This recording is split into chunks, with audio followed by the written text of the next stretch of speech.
자, 우리 광고에도 말씀드렸지만은 우리 1월달 우리 도전 성경 읽기, 그래서 마가복음을 하루에 한 장씩, 그래서 우리 한 달 동안에 한번 30번을 읽어보자라고 말했습니다. 여러분, 1월은요 뭔가를 작정하고 실행하기 참 좋은 달입니다. 사람들마다 새해가 되면 뭔가를 작정하고 실행하잖아요. 그게 2월, 3월까지 가는 건 그 다음 문제이고요. 어쨌든 1월달은 항상 뭔가를 작정하고 또 도전하기에 좋은 달입니다. 그래서 이 달에 하나님 말씀을 한번 읽어보면서 그 은혜에, 그 도전에 그 주는 유익에 한번 빠져보시기를 바랍니다. 아마 한 달 동안 마가복음 30번을 막 읽게 되면요, 그 예수님의 행적들이 술술 머릿속에 연결이 될 거예요. 눈 감아도 지금 예수님이 어디쯤 가고 계실까라는 것도 보이게 되고요. 또 앞에 몇 절만 읽어도 이건 무슨 이야기에 있는 말씀이다라는 게 금방 깨달아질 수도 있습니다. 뿐만 아니라 여러분, 가능하면 여러분들 자신의 성경책을 가지고 있는 게 좋아요. 왜냐하면 한 성경책을 가서 계속해서 반복해서 읽으면요, 나중에 되면은 눈 속에 막 그려져요. 그래서 어떤 말씀 그러면 이게 왼쪽에 있는지 오른쪽에 있는지 위쪽에 있는지 아래에 있는 쪽에까지 느껴진다니까요. 나도 읽으면서 그 읽는 내용이 눈에 사진으로 찍히는 거잖아요. 그러다 보면은 그게 보여져요. 그래서 여러분, 성경을 한번 이번 한 달 동안에 특히 마가복음을 집중적으로 읽게 되면은 굉장히 그 복음에 대한 메시지가 여러분들에게 선명하게 들어갈 수 있어요. 제가 여러 가지로 해보니까요, 혼자 앉아서 이렇게 정독을 하게 되면은 45분 정도 걸려요. 마가복음 16장까지가. 그리고 우리가 새벽 예배에도 우리 소리 내서 읽으면서 이렇게 봉독을 서로 돌아가면서 하거든요. 이렇게 소리 내면서 읽으니까 1시간 5분 내지는 10분 걸려요. 그리고 드라마 바이블, 여러분 어플을 틀어놓고 그 드라마 바이블 입체감 있잖아요. 배우들이 연기하듯이 쫙 해나가니까 그거를 들으면서 성경을 따라 읽어나가면 1시간 30분이 걸리게 됩니다. 어떤 방법으로든 간에 여러분들이 자꾸만 이번 한 달 동안에 충분히 그 마가복음에 한번 빠져보시기 바라요. 그래서 예수 드라마잖아요. 마가복음은 그 예수 드라마에, 다른 드라마보다는 예수님 드라마에 한번 푹 빠져 살아가보는 그런 1월 한 달이 되기를 주의 이름으로 축복합니다. 자, 그런데 여러분, 이렇게 성경을 쭉 읽어보시니까 아시겠지만은 한참을 읽다가 보게 되면요, 지금 앞에 내용이 무슨 내용인지를 깜빡 잃어버릴 때가 있어요. 그럴 때가 있죠. 왜 그럴까요? 내가 딴 생각을 했기 때문에 그래요. 성경을 읽지만은 읽으면서도 우리가 딴 생각을 하게 되잖아요. 그럴 때가 되잖아요. 그러면서도 읽기도 하잖아요. 소리 내서 읽어도 마찬가지고요. 우리 어린들 표현에 말하면은 결국은 생각이 딴 데가 있기 때문이거나 혹은 건성건성 읽었기 때문에 내가 읽었는데 뭔 내용인지 몰라. 아무런 머릿속에 그림이 그려지지 않고 읽게 되는 때가 있다는 거예요. 한마디로 말해서 한 귀로 듣고 한 귀로 흘려보내는 겁니다. 아니, 애초에 내 안에 말씀이 들어오지 않은 거예요. 겉으로 있다가 지나가기만 한 것이지 그 말씀이 내 안에 들어오지 않았기 때문에 읽기는 읽었고 눈으로 보기는 보았지만은 머릿속에 남는 그 말씀의 생각이 하나도 없을 수가 있다는 거예요. 소리 내서 읽을 때도 마찬가지예요. 저도 새벽에 소리 내서 막 읽는데 어떨 때 깜빡 읽으면서도 딴 생각을 할 때가 있다니까요. 그러니까 여러분, 우리가 믿음은 들음에서 난다 그랬잖아요. 이번 달의 주제가 믿음은 들음에서 나는 건데, 그런데 여러분, 그냥 듣는 게 아니라 잘 들어야 되는 거예요. 그럼 여러분, 잘 듣는 것은 무엇일까요? 그것은요, 그 말씀을 내 생각과 마음에 그 말씀이 지나가게 하는 거예요. 내 생각과 마음으로 그 말이 지나가게 하는 것이고, 그리고 더 나아가서 내 생각과 마음에 그 말씀이 머무르게 하는 거예요. 그게 잘 듣는 것이에요. 내 생각과 마음을 지나가지 않고 머무르지 않는 말씀은 한 귀로 듣고 한 귀로 흐르는 것이고요, 지나가는 말씀이 될 수밖에 없는 겁니다. 그래서 여러분, 이렇게 잘 듣는 것, 내 생각과 마음에 머물게 하는 거를, 여러분, 우리 이번 달에 매주의 설교의 제목은 쉐마라고 하는 신명기 6장 4절로 9절까지의 말씀 속에서 그 제목을 따왔다 그랬잖아요. 그래서 여러분, 6장 6절로 한번 가볼게요. 쉐마 말씀에 한번 같이 읽어보겠습니다. 오늘 내가 내게 명하신 이 말씀을 너는 마음에 새기고. 잘 듣는 게 뭐냐? 쉐마야라는 신명기의 말씀에는 뭐라고 표현하고 있어요? 마음에 새긴다라고 표현을 하고 있어요.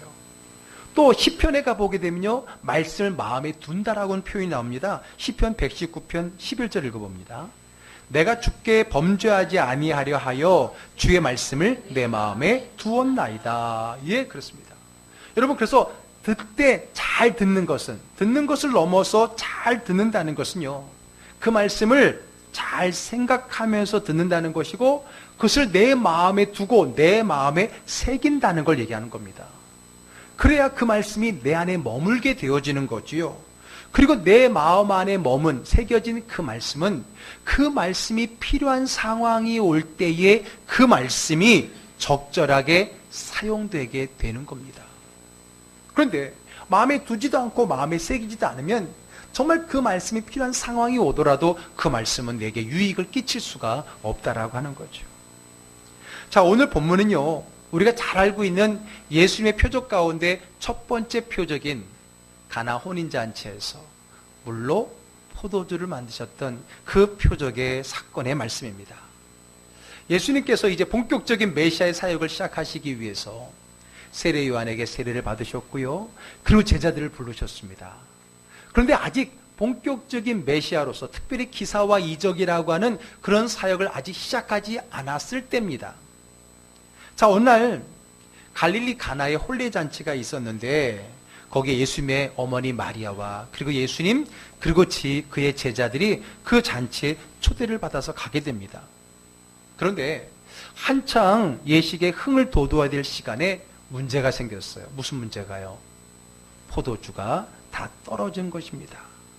애초부터 조금밖에 준비 못해서 그런 건지, 아니면 준비한 것보다, 예상한 것보다 훨씬 많은 사람들이 와서 그런지는 모르지만은 술이 다 떨어져 버렸어요. 그런데 그 술이 떨어지자 그 문제를 제일 먼저 알아차리고 또 그 문제를 위해서 나선 사람이 있습니다. 누구예요? 예수님의 어머니 마리아였습니다. 그러고 보니까 예수님의 어머니는 그냥 하객으로 초대받은 사람이 아닌 것 같아요. 앞에 1, 2절을 보더라도 예수님과 제자들은 청함을 받았다라고 표현하지만은 예수의 어머님은 그 전절에 먼저 거기에 계셨다라는 표현을 보면은 예수는 어머니는 먼저 가셔서 아마 친척집이었을 가능성이 많고요. 그 친척집의 그 예식의 잔치에 음식들을 장만하는 그 일에 도우미 역할로 먼저 가셨을 걸로 보게 됩니다. 그러니까 술이 떨어진 것도 먼저 알게 됐고 또 그 문제를 발벗고 나서는 것을 보면 그렇게 우리가 생각해 볼 수 있겠죠. 자, 그러면 술이 떨어진 것을 알게 된 그 예수님의 어머니 마리아가 어떻게 그 문제를 대처했을까요? 자, 오늘 본문의 3절 말씀 읽어보겠습니다. 포도주가 떨어진지라 예수의 어머니가 예수에게 이르되 저들에게 포도주가 없다 하니. 여러분, 즉 포도주가 떨어진 이 문제를 누구에게 이야기하고 있어요? 네, 예수, 자기의 아들 예수에게 이야기하고 있다는 거예요. 그 왜 이야기하는 걸까요? 아들이라고 술 신부를 시키려고요? 다 큰 아들을? 그것도 이제는 제자들을 거느리고 온 이 아들에게 술 사오라고 심부름 시키는 거예요? 아니죠. 술 사올 심부름 시킬 거라면 하인을 시켜야죠. 더군다나 그 집에 하인들이 있었잖아요. 뒤에 보게 되면은. 그러므로 여러분, 지금 술 사오라고 하는 말이 아닙니다. 그럼 뭐 하라는 거예요? 어떻게 할지는 모르지만은 이 술 떨어진 문제를 해결해 보라는 겁니다.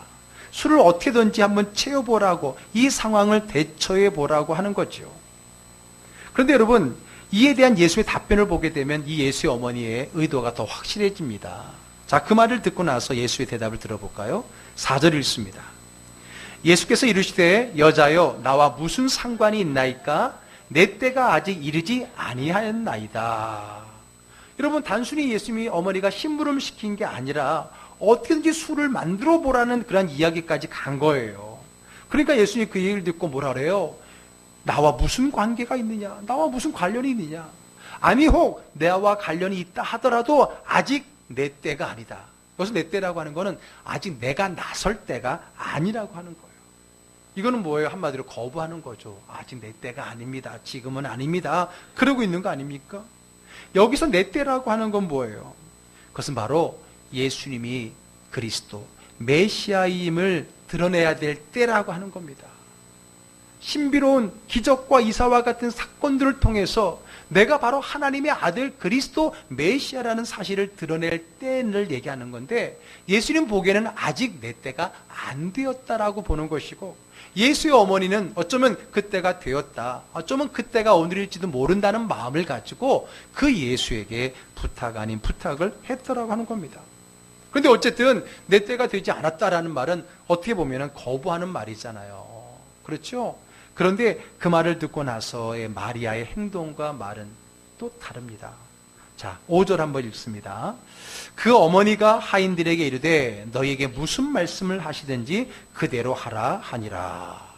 예수님은 지금 내 때가 아니라고 하는데도 불구하고 지금 예수님의 어머니는 밀어붙이고 있는 것 같아요. 마치 엄마로 말로써 엄마 말에 토달지 말고 그냥 해 라고 한 듯한 느낌을 주는 것 같은데, 그러나 여러분, 그것은 단순히 그런 의미가 아닙니다. 오늘 예수의 어머니 마리아는 그런 말을 들음에도 불구하고 혹시 제자들의 하인들에게 예수의 명령에 순종하라는 말을 남겨둔 것은 그 여인에게는 뭔가 남들이 생각하지 못하는 마음의 생각과 그리고 믿음과 확신이 있었기 때문이라는 거예요. 자기 아들 예수가 뭔가 일을 할 것이라는 것을 아신 것처럼 오늘 하인들에게 무슨 말씀을 하든지 그대로 순종하라고 지침까지 주었던 거죠. 그랬더니 마치 알고 있었고 또 기다렸다는 듯이 예수님께서 그 하인들에게 명령을 합니다. 무슨 명령을 합니까? 그 집에 정결 예식에 쓰는 항아리가 있어요. 정결 예식이라고 하는 건요, 밖에 나갔다 들어오는 사람들 혹은 손님들이 들어올 때에 손과 발을 씻는 물을 이야기합니다. 이것은 단순히 청결의 의미만이 아니라 신앙의 의미가 있는 거예요. 신앙적으로 우리가 세상을 살아가다 보면 나도 모르게 죄를 짓게 되고 죄를 묻어올 수 있거든요.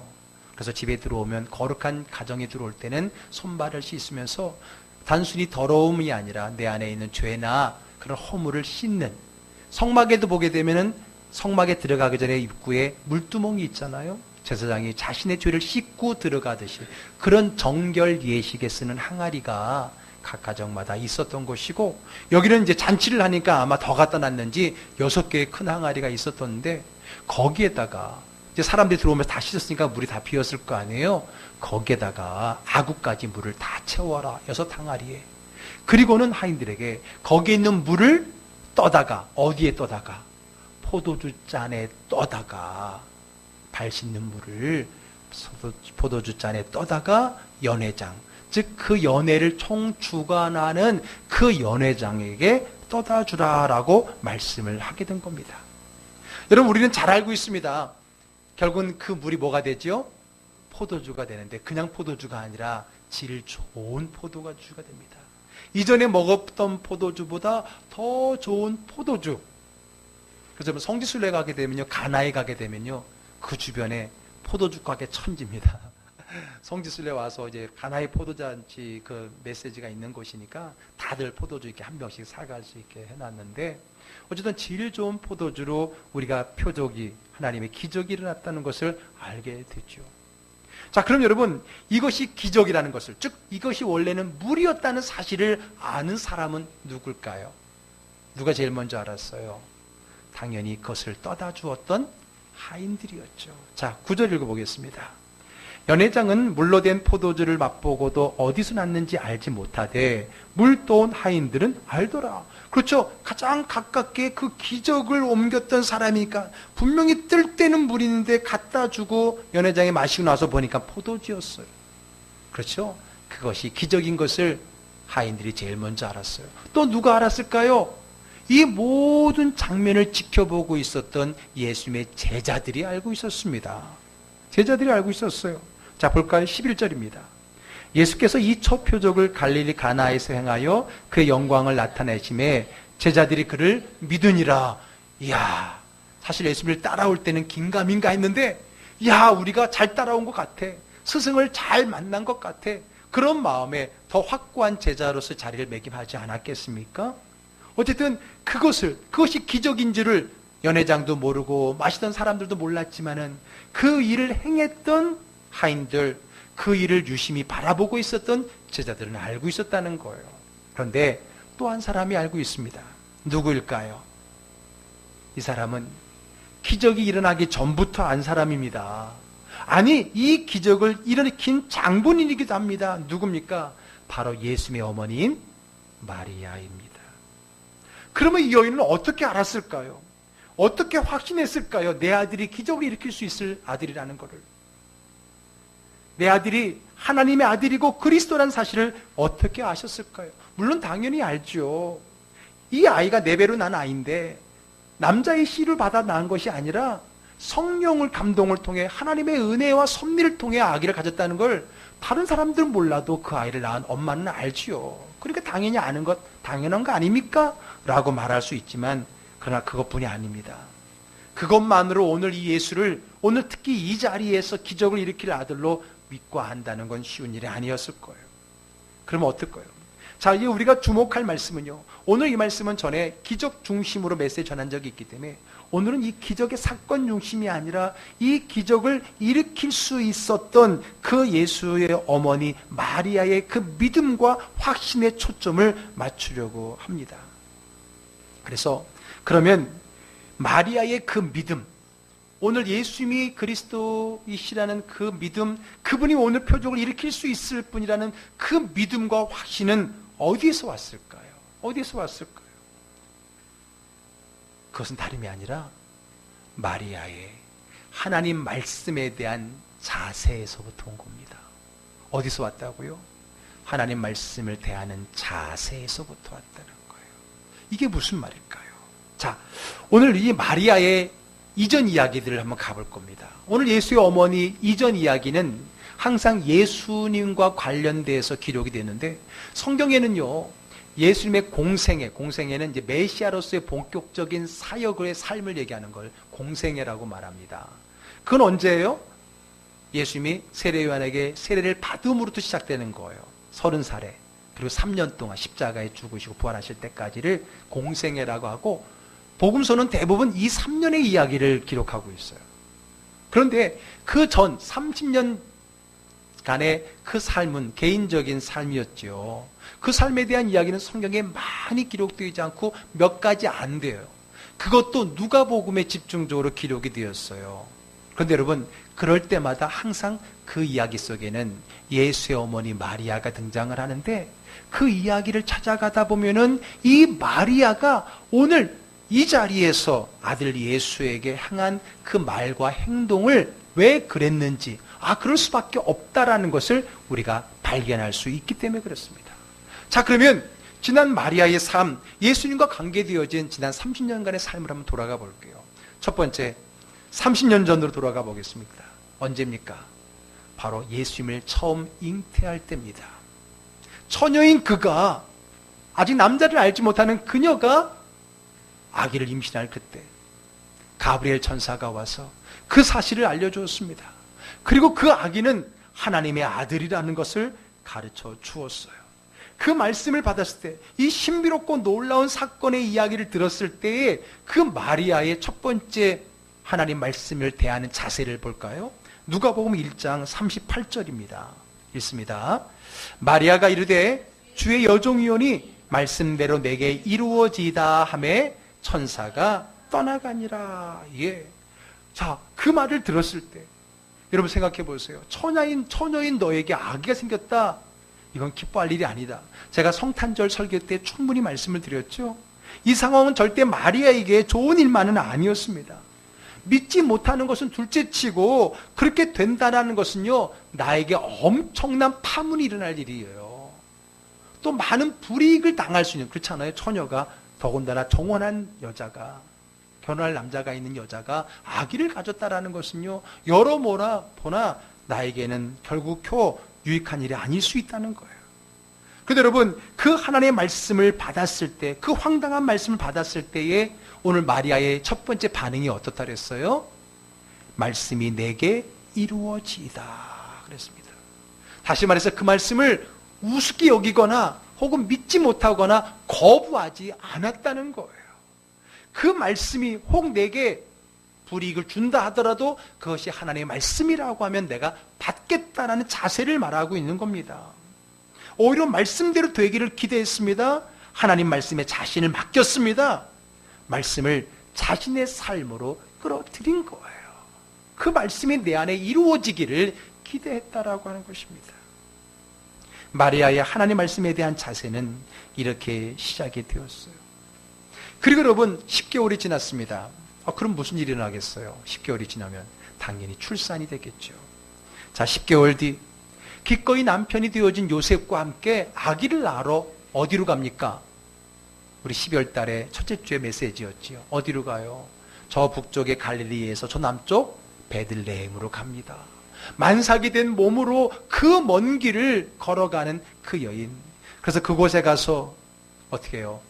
아기 예수를 출산하게 되죠. 그때 여러분 동방의 박사들도 왔었고 또 누가 왔어요? 성 밖에 있었던 목자들이 들어왔는데 이 목자들이 들어와서 해준 얘기가 자기들이 한밤중에 그 들에서 성 밖에 양을 치는 그 들에서 천사가 나타나서 그리스도 메시아란 말이거든요. 메시아가 성내에 태어났다 들어가 봐라 라는 메시지를 듣고 왔다는 말을 전해준 거예요. 다시 말해서 이 아기가 누구라고요? 그리스도 하나님의 아들이라는 이야기를 전해주었던 겁니다. 그 말을 들었을 때에 마리아의 그 대하는 자세가 또 기록이 되어 있어요. 2장 19절 말씀 읽어봅니다. 마리아는 이 모든 말을 마음에 새기어 생각하니라. 그 말을 마음에 새겼다는 거예요. 뭐예요? 겉으로 듣지 않았다는 거예요. 한 귀 듣고 한 귀 흘리지 않았다는 거예요. 그 말씀을 마음에 담았다는 겁니다. 허튼 소리 듣지 않았다는 거예요. 더군다나 자기가 10개월 전에 천사에게 들었던 그 말씀과 일치하는 것을 보면서 오히려 그 말씀이 더 어땠겠어요? 확고하게 믿어지지 않겠습니까?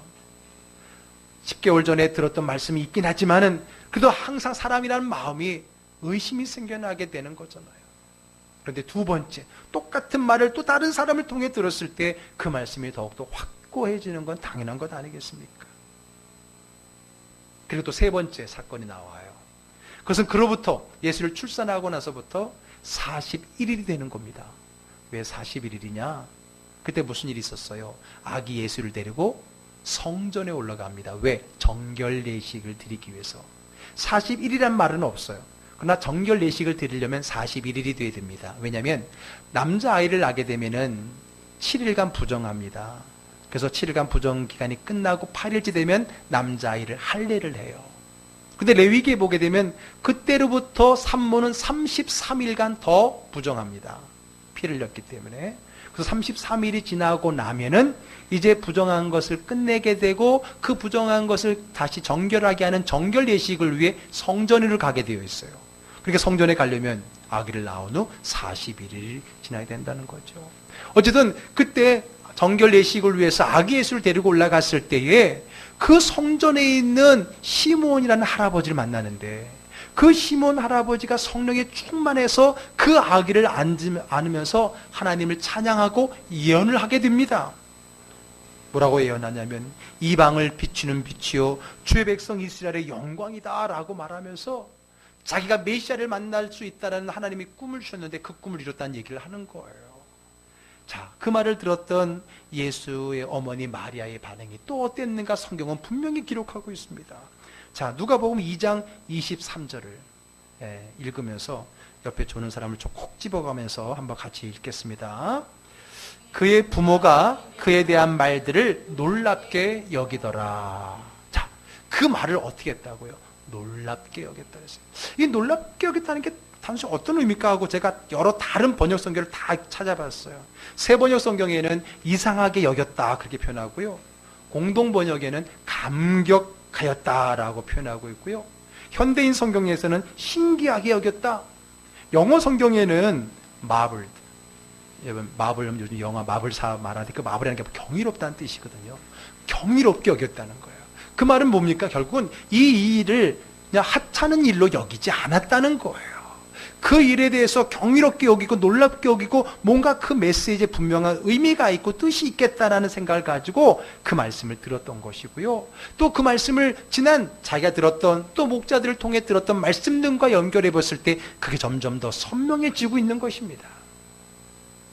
그리고 하나 더, 예수님의 그 어린 시절의 행적은 하나 더 있어요. 그게 뭡니까? 예수님이 12살 되던 해에 예수님의 가족과 친지들이 함께 유월절 명절을 지키기 위해서 예루살렘 성전으로 갑니다. 그리고 절기를 지키고 돌아오는 길에 어떻게 해요? 예수를 잃어버리게 되는 거죠. 사실 잃어버린 것이 아니라 잘 챙기지 못한 거예요. 왜냐하면 단체로 이동을 하거든요. 단체로 이동하다 보니까 어른들끼리, 아이는 아이들끼리 이렇게 이동을 하다 보니까 당연히 저 아이들 틈에 자기 아들 예수도 있겠거니 했는데 없었던 거예요. 그래서 뒤로 찾아갑니다. 찾아갔는데 결국 어디서 만나요? 성전에서 만납니다. 예루살렘 성전에서 12살 된 아들 예수가 뭐하고 있어요? 거기에서 성경 박사들, 성경 선생님들과 성경을 토론하고 있는 걸 보는 거예요. 거기에 있는 많은 사람들이 12살 이 꼬마 아이가 말하는 그 성경 말씀에 대해서 너무나 지혜로운 말씀을 하고 있길래 다들 놀라고 있는 그런 장면을 목격하게 되는 겁니다. 다행히 찾았다라는 마음에 감사하기도 하지만은 부모로서 속색인 것 같아서 야단을 치지요. 그 야단을 쳤을 때 그 아들 예수가 뭐라고 말하는지 아십니까? 어찌하여 나를 찾으셨습니까? 내가 아버지 집에 있어야 될 줄을 모르셨습니까? 라는 말을 한 거예요. 근데 여러분 그 기록에 보게 되면 그 다음 절에 이 말에 대해서 그 부모는 무슨 말인지 깨달지 못했다라는 표현이 있어요. 그러고 난 다음에 그들이 자기 사는 동네 나사렛에 돌아오게 되는데 돌아오고 나서의 이 마리아의 반응을 또 잊지 않고 기록해 놓았어요. 자, 2장 51절 읽어봅니다.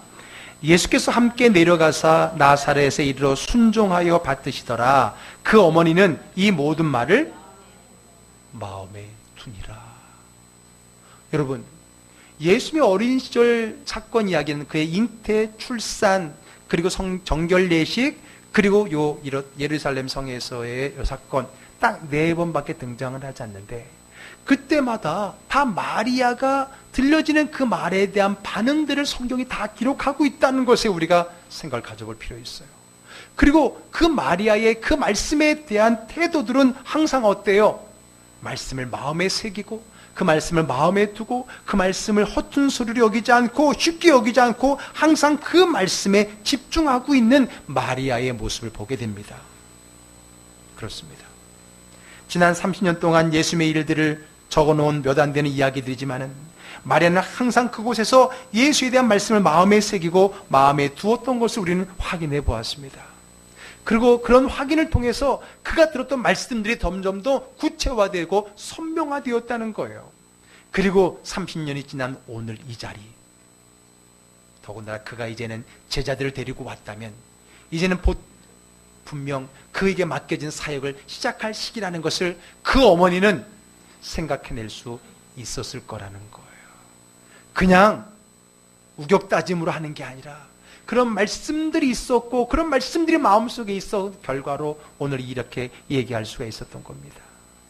오늘 가나의 혼인잔치의 표적은 이렇게 오랜 세월 예수님을 지켜보고 그에 대한 하나님의 말씀을 마음에 새기며 살았던 마리아를 통해서 시작되고 이루어진 사건입니다.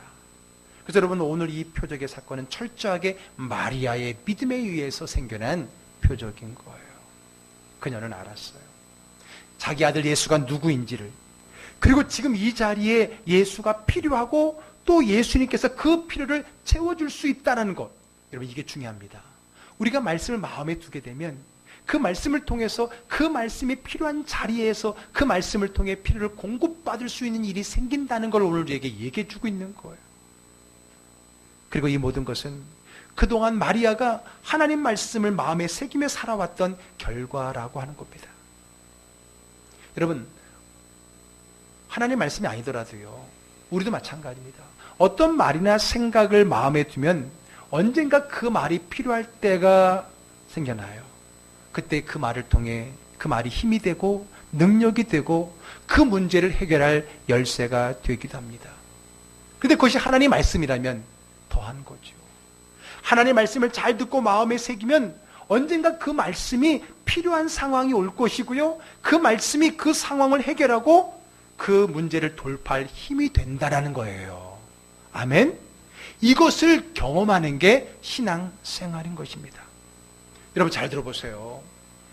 아무리 어려움이 왔는데 그 문제를 해결할 주님의 답을 못 듣는 경우가 있어요. 그럴 때 우리는 쉽게 뭐라 생각하세요? 왜 하나님 나에게 침묵하십니까? 침묵의 하나님을 얘기합니다.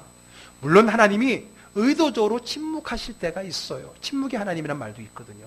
그러나 여러분, 제가 보기에, 제가 경험한 바로는 대부분의 경우는 주님이 원하시는 침묵이 아니라 이미 하나님께서 내게 먼저 앞서서 하나님이 말씀을 주셨는데 그 말씀을 내가 마음에 두지 않고 새기지 않고 경히 여겨버린 결과, 그 말씀이 필요한 상황 속에 그 말씀이 내 안에 남아있지 않는 결과, 결국은 그 상황 속을 돌파할 그 말씀을 찾지 못하고 그 핑계를 침묵하신 하나님께 돌려보는 일들이 솔직히 더 많은 것 같아요.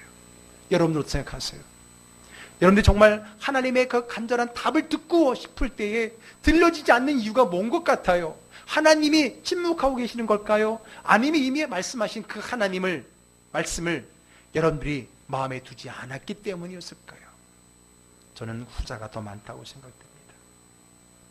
그러므로 여러분, 우리가 하나님의 말씀을 받을 때에 당장은 아니더라도 언젠가 그 말씀이 필요한 상황을 맞이하게 됩니다. 그리할 때 그 새겨진 말씀, 내 안에 둔 그 말씀이 비로소 빛을 발하는 거예요. 그 필요를 채우게 되어지는 거고요. 그 문제를 해결하게 되는 거고요. 그 상황을 돌파할 수 있는 능력의 말씀이 되는 것입니다. 아멘. 여러분, 우리는 자꾸만 필요할 때마다 주님 말씀해 주세요 하고 자꾸만 하늘만 기대고 있는데, 아니요. 하나님은 이미 여러 말씀을 통해서 우리 안에 있다는 거예요. 문제는 뭐예요? 말씀을 들어도, 설교를 들어도 졸면서 드니 그 말씀이 내 안에 들어가기나 해요? 그 말씀이 내 안에 남아있긴 합니까? 여러분, 지금 이 말씀이 언젠가 여러분들에게 필요한 상황이 찾아온다는 거잖아요. 전에 여러분 제가 간증을 했지만은, 저는 고등학교 1학년 때 아버님이 교통사고로 돌아가시면서, 어머님은 이미 초등학교 때 돌아가셨으니까 어떻게 보면 두 부모님을 다 여의게 되는, 어쩌면 저희 인생에 있어 그 당시에 가장 힘들고 어려운 시간을 보내야만 했었습니다. 그때 여러분, 제 아내는요, 제가 열심히 중학교 2학년 때 처음 주님을 만나고 나서 열심히 신앙생활하면서 성경을 공부하고 성경을 읽고 또 성경을 그때 많이 암송했어요. 암송 대회도 많았었고요. 그래서 제 안에 하나님의 말씀에 새겨진 말씀들, 제 안에 두었던 말씀들이 많이 있었어요. 그랬을 때 그 가운데 한 구절이 그 상황을 이겨내는 힘이 되었었습니다. 사람이 감당할 시험밖에는 너희가 당한 것이 없나니 오직 하나님 믿부사 너희가 감당치 못할 시험당함을 허락지 아니하시고 시험당할 쯤에 또한 피할 길을 내사 능히 너희로 감당하게 하시느니라. 그 고린도서 10장 13절의 말씀이 내 마음속 어느 한편에 있던 그 말씀이 그 상황 속에서 튀어나와서 그때 저의 마음을 위로했고요, 힘을 주었고요, 다시 일어서서 믿음으로 하나님만 바라보며 살아갈 수 있는 그 시작의 힘을 저에게 주었던 것을 보게 됩니다. 언젠가 읽었고 묵상했고 마음속에 새기웠던 그 말씀이 그때 그렇게 나에게 힘이 되고 능력이 되었다는 것을 저는 체험했어요. 여러분, 그때 내 마음속 한켠에 새겨져 있는 이 말씀이 나를 지켰고 나를 빛으로 인도했습니다. 만약에 제 마음속에 아무런 말씀도 새겨있지 않았더라면, 아니 말씀은 새겼지만 하나님 말씀이 아니라 세상의 말들로만 가득 차 있었더라면 적어도 오늘의 이 자리에 전 여기 없었을 것입니다. 이게 하나님 말씀의 능력입니다. 하나님 말씀을 들음으로 믿음이 생긴다고 했는데 그냥 듣는 것이 아니라 잘 들어야 되는데, 잘 듣는다는 것은 그 말씀을 마음에 새기는 것이고 마음에 두는 겁니다. 그리할 때 그 말씀이 언젠가 빛을 발하고 내 문제의 환경을 돌파할 수 있는 힘이 된다는 사실을 믿으시기를 바랍니다. 아멘. 믿음은 들음에서 나는데 그 들음이 마음에 새겨져야 되는 것입니다. 오늘 마리아를 통해서 이루어진 이 표적은 그냥 이루어진 것이 아니에요. 그냥 엄마의 권위로서 아들에게 명령한 게 아닙니다. 그 여인이 지나온 많은 삶을 통해서 자신이 그때마다 들었던 하나님의 말씀, 특별히 예수님에 관한 말씀들을 헛되게 듣지 않고 그것을 마음에 두고 마음에 새기고 마음속에 늘 묵상하며 있었기 때문에 그것이 필요한 그 자리에 빛을 발하고 그 필요를 채우는 기적과 능력이 되신 줄로 믿으시기를 바랍니다. 이것이 우리가 들어야 될 이유이고요. 잘 들어야 될 이유이고요. 마음에 두고 마음에 새겨야 될 이유입니다. 바라고 원하기는 저와 여러분 성경을 듣는 시간을 많이 갖기를 바라는데 그 듣는 시간을 잘 들어서 그 말씀이 하나도 새어나가지 않고 내 마음에 기록되어지고 내 마음에 저장될 수 있는 그러한 들을 귀 있는 성도들이 되기를 주의 이름으로 축복합니다. 늘 하나님의 말씀을 듣되 마음에 새기며 살아가는, 그래서 그 말씀을 통해서 여러분의 삶이 더욱더 빛이 나는 그러한 삶이 되기를 주의 이름으로 축복합니다. 아멘. 기도하겠습니다. 우리 함께